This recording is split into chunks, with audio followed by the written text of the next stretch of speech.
Hey friends! In the last video, we talked about inner versus outer motivation, and you made a list of the things that you want to do versus the things that you have to do. And in this video, I'm going to share with you how to move all those things from the have to do list into the want to do list.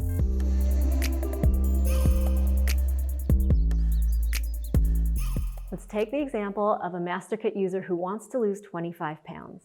So we'll ask the question, why do you want to lose 25 pounds? And we might get answers such as, because I don't like the way I feel, because I don't like the way my clothes fit, because I feel unattractive, because I have to take care of my heart.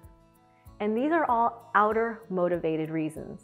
When we are outer motivated, we will always be under the pressure of our own guilt. Guilt is not useful. Instead, we want to take a look at it from the perspective of inner motivation. So we take the same question, why do I want to lose 25 pounds? And come up with as many positive answers as you can. So, for example, why do I want to lose 25 pounds? Because I want to feel good in my clothes, because I want to feel attractive, because I want to have a nice shape, because I want to feel healthy and have a lot of energy.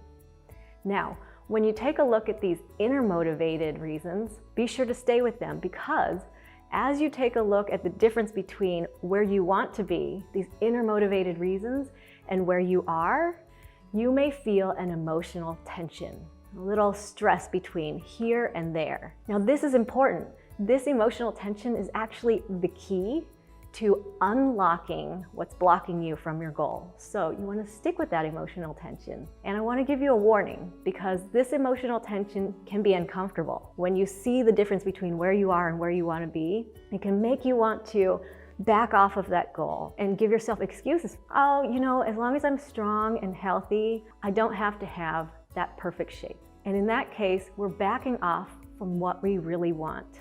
Now, you may not feel that emotional tension anymore, but you also don't have your goal. Instead, we want to look into our emotional tension. Why don't I have my goal? And here, we start to understand these limiting beliefs that hold us back from our goal.